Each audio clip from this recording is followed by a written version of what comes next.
So yeah, how about you? So turkey's dry for you. What do you like? I like ham. Okay, yeah, ham's great. My favorite's the dressing, as my family calls it, or Right. stuffing. Of course, I guess it's stuffing if it goes in the bird, and then it's dressing if you just make it in a bowl. Right. supposedly. We always do dressing. Yeah, that's my favorite. I don't normally stuff a bird. Yeah, I put it in a crock pot usually. Oh really? I bet that's good.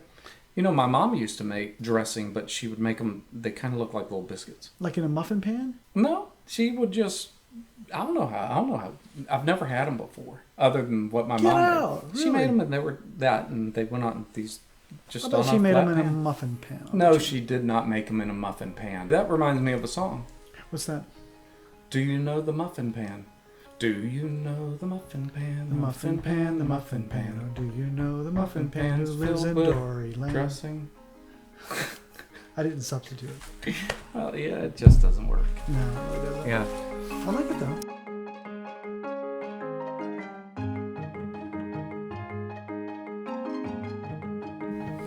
Hey, welcome to Tabletop Coffee, where we are bold. And never, ever bitter. That's right, because we are thankful. Absolutely. And we are finishing our gratefulness episode that we started last I mean, week. how could we not? It's Thanksgiving time, right? It is. It's Thanksgiving. It's time to be thankful, although you should be thankful all year.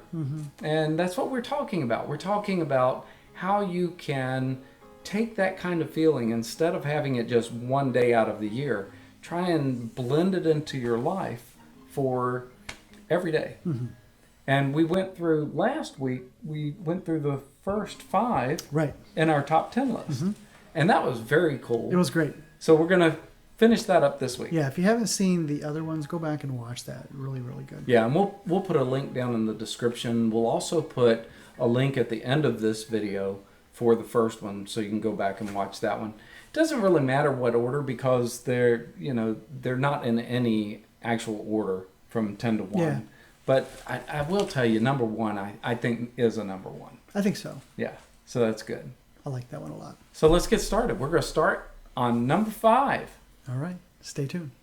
Number 5, share at a meal something that you are grateful for, or something you're thankful for. Oh, good one. And this is something that we definitely do at Thanksgiving time. But I have to say that this is something that I get a sense of every time that my family is together. And I have the girls around, and I have Kyle in the house, and there's just so much good going on around the table. That, Ashley's thankful about this going on in her job, and Lindsay's thankful for this going on at school, and Kyle's thankful for this. And it just is, it's almost an automatic thing. Nice. But so that's really nice. But if you're having something going on at the table, and it doesn't have to be family, it can be anybody. Oh, definitely I could. mean, we go to coffee every week, and we talk about everything that's going on in the week with business. We do, and we share things we're grateful about. Yeah, absolutely. And there are a lot of things that we're thankful and grateful for. I do it as a regular assignment to my clients, individuals and couples. Before clients will leave my office, especially couples work that I do, Right. I'll often say, I want you to write down everything from this moment until the time you come back that happens in your life that feels good to you. That's great. Maybe you'd like to have happen again. Sure.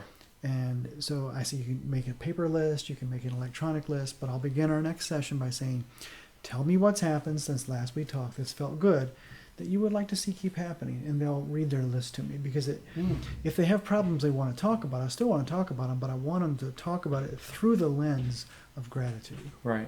Oh, I love that. That's great. So number 4, remember the bad. Okay. Think about times in your life that were very unpleasant or even kind of bad. Sure. And I think sometimes by thinking about that, it gives you perspective. I remember one time, I won't call his name, call him Dr. Smith. I came in and I said, "Good morning, Dr. Smith." And he says, "What's good about it?" And I think he had been called during the night and had gotten minimal sleep. And my reply to him was, "Well, I'm not at the University of Virginia Hospital on neurointensive care unit with my son." Yeah.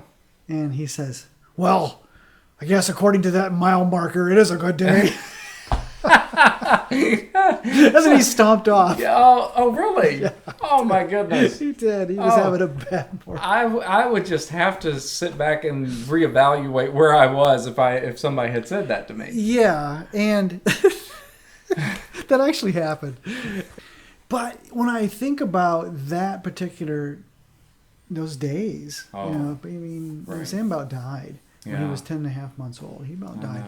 And so when I have something that's going on I don't like, I think about that. I'm like, oh man, according to that, what I'm dealing with now is really small potatoes. So one of the things you can do is whenever something is going on that you don't like, you can find some gratefulness by realizing that this compared to that is really small potatoes. Yeah.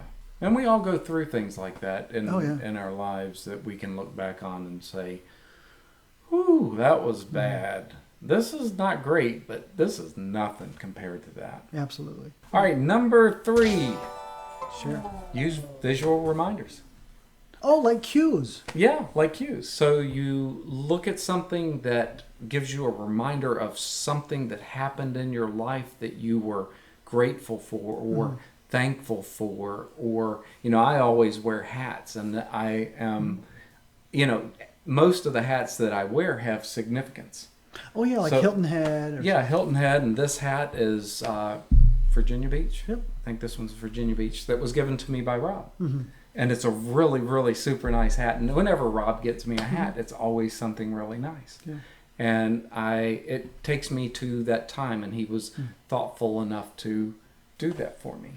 Kind of an aside to this is I think you can also use a visual cue to remind you, something that literally says, be grateful. Oh, or maybe that can be a visual cue for me to send the letter of gratitude. Right. That's awesome. People. Yes. Or a text of gratitude would be good too. Sure. And you could do that with if you're really trying to focus on something like that. I guess you could really create your own visual cues, like a sticky note, to remind yourself to do something or to say something to someone so that it makes them have a better day. Yeah. And I think this has got to become a priority. Number 2 is to watch your language. Okay. Really, really develop words that convey how grateful you are. And I actually wrote something down. Is it okay if I read this? Sure, absolutely. Article from the Greater Good magazine. It says, watch your language. Grateful people have a particular linguistic style that uses the language of gifts, givers, blessings, blessed, and abundance. Oh. In gratitude, you should not focus on how inherently good you are, but rather on the inherently good things that others have done on your behalf. For instance, like my friend Christian DePaul. Right. I've heard Christians say this multiple times. People will say, hey, how you doing, Christian? He'll say, more blessed than I deserve. So just using those words that convey how really blessed we are for the most part. Sure. And how grateful that we're desiring to be. So really use good language. Okay. I think, because I think we oftentimes speak, I think our words are very powerful, and we can actually speak things into existence. So we can change atmospheres with our words. So be careful with your words. Plus, it can also add to what your normal response would be, as far as, somebody asks you how you're doing, you just say, I'm doing fine, or I'm doing good. You can add that positive spin to it a little bit by adding those words. And then it changes and it reflects more off of you. We're down to number 1? We're down to number 1. Grateful emotions give birth to grateful emotions. Oh, I like it a lot. Yeah. Think about the simplicity of a smile. Oh, yes. Okay, I can't tell you how many times, because I try really hard, even in a drive-thru. You have Yeah. I heard you on the phone this morning when you were going through Panera. Right. Getting your crummy coffee and your great bagel. Oh, yeah, that's right. And I was smiling the entire time. I could tell. And there are a lot of times, in fact, at Panera, but at just about any place that I go to, I smile at the people who are giving me the drink or whatever it may be. And I've been called out on that so many times. It's so nice to see somebody come through and be so happy and smile. Like I could tell, back to the Panera thing. Yeah. you had a gift card and you said to her, I don't know how much is on this thing. Can you run this through? And there's what, like 66 cents or something on there? It was Yeah, actually it was 60. I owed 60 cents. Oh, okay. So it was $4 and something that was still on it. And, okay. And so then I paid the rest. Yeah, so you had this really playful, nice banter with the person who was taking care of your food. Sure, and I always try to do that. And, something else that was really nice that happened yesterday when Rob and I were going through Chick-fil-A, we got up to pay, and they said, your meal's already been paid for by the person in front of you. No, serious? Yeah, so we were taken care of, so we took care of the person behind us. Oh, that's cool. And you know what was fun? So I'm smiling and trying to be very thankful. So the girl in there I actually had communicated with multiple times before. And she came over and joked with me, and she said, "Oh, that'll be $54 and some odd cents." So you were grateful. So it didn't matter. It would have been fine if it had been $54. Yeah.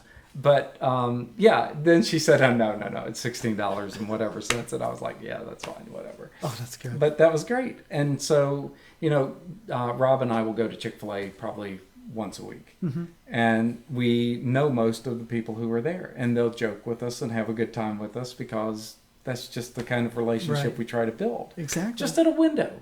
But I think it makes a difference. And when they see you coming, they think, oh, this person's going to be great. They aren't going to be mad about anything. There's that guy. Yeah. As opposed to, there's that guy. Yeah. So I think it does make a huge difference. I think it's wonderful. Yeah. So grateful motions give birth to grateful emotions. So I guess the point of that is, even if you're not currently feeling grateful and being grateful, start going through the motions, because it can really create and turn you around and turn other people around as well. It's kind of truly the fake it till you make it kind of thing. Right. Sure. So express your gratefulness on purpose. Yeah. That's right.